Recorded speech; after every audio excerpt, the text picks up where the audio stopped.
Okay, we're here at Vision Health and Fitness with the main man, Mr. Mark Clauzel. How are you doing, mate? I'm doing very, very well. Happy New Year. Happy New Year. Let's make it official. Bazzy Razak, fighting on February the 7th. You're getting him to go in with Kevin McCauley. What's your thinking for that one? The thought process behind it was just a name that was offered to us, and I thought, Baz going in then 3-0, 3 knockouts, he needs a little bit of a test. It's only a 4-rounder, so Kevin McCauley, he's a live opponent. He doesn't often get stopped. He's there, he goes a distance, and someone that is going to ask a few questions of Baz, and we'll get them answered on the night if they get asked. And just see somebody a little bit tougher who's going to take a shot, not going to drop down. I mean, the other lads haven't dived or anything. No. Haven't taken a dive, but Baz has been a little bit too far ahead for them. So this Kevin McCauley's, he's experienced, seasoned journeyman.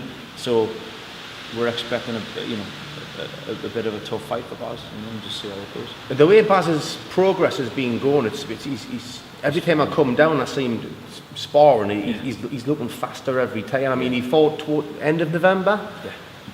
How's he been since then? Straight back in the gym, literally. I mean, from that, we're giving him a couple of days off just to rest that, and then we're speaking to Steve behind the scenes, and you've seen it. We're looking to do one in February. Probably early or mid-February. I said, well, look, Baz is available.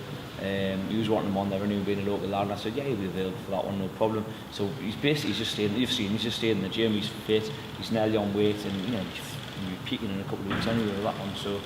And what's the plans for the rest of the year with Baz? I don't know. Phil's got a fighter show in March, so I've been speaking to Phil, and there's a chance that we'll get him on there. I don't know yet. If not, a lot of fights on that one, isn't there? Yeah, I think it's 16 or so. 16 that's so far. That's going to be a show.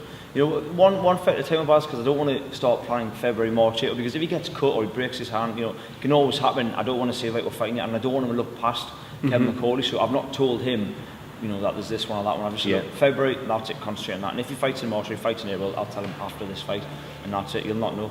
And that's it. We'll just look after that one step at a time, stay focused on what's ahead of him. It's a cliche, but it is the only way to go, isn't it? It is. I don't want him looking past this one, thinking, I'm doing this one, I'm in the 6th round, because then his mind's off the job in hand, and he needs just to focus on this fight.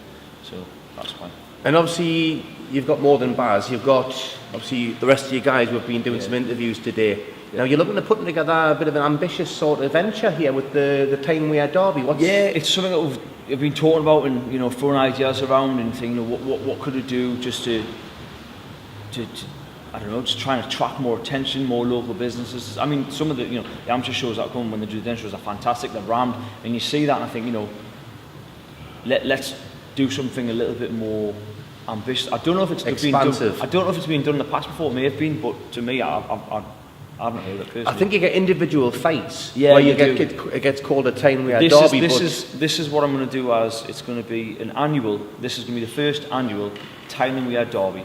Getting a nice sort of belt made, half black and white, half red and white, and on there, big plaque on the front, and it literally will have on there Time We Are Derby 2015 winner, and it'll be a Tyneside or it'll be our side, and that club is going to, or the majority club that are sort of running with us, they're going to hold that trophy for a year, or the side, whoever it goes to, they hold it for a year. If not, us guys up here, we'll hold it for a year until the next year, and I think it'll be a great thing if we can do something like that. Like Glenn McCrory used to do the Braveheart show every year, and the Ireland show, and they worked fantastic. So it's taking a bit of ideas from what they've done in the past, and just doing this. And obviously a lot of our guys will be on there, and I know you guys spoke to some of them earlier, and they've got a real buzz, and we've been speaking to Tony Austin and Lambton Street, and they're happy to work with us and do it. So yeah, we're just going to get this off the ground and see how it goes. Dates at the moment, I don't have one.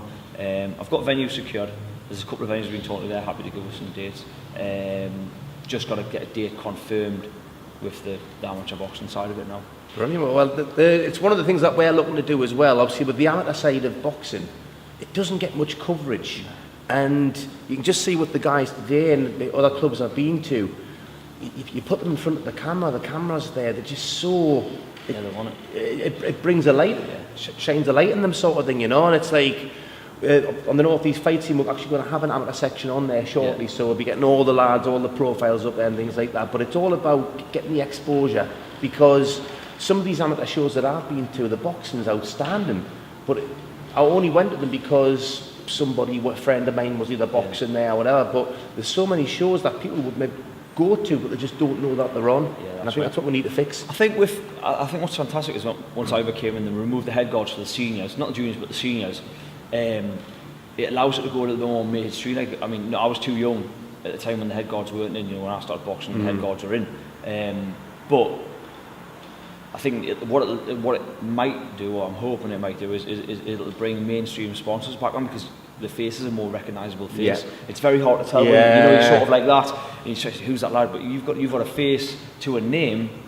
Yeah. And, you know, it's like red vest or blue vest, wasn't it? Exactly. That was about it. Now you're starting to get faces to, names to faces, and people recognise you, and then there's that whole thing with it as well. I think that might, maybe it's not at grassroots level, but at national level, and national, they'll bring a lot more sponsors to the table, I'm sure it will. Well, brilliant. Well, all the very best of luck with that, Mark, and I'll see you very soon. Good luck with Bazzi's fight as well. Thank you.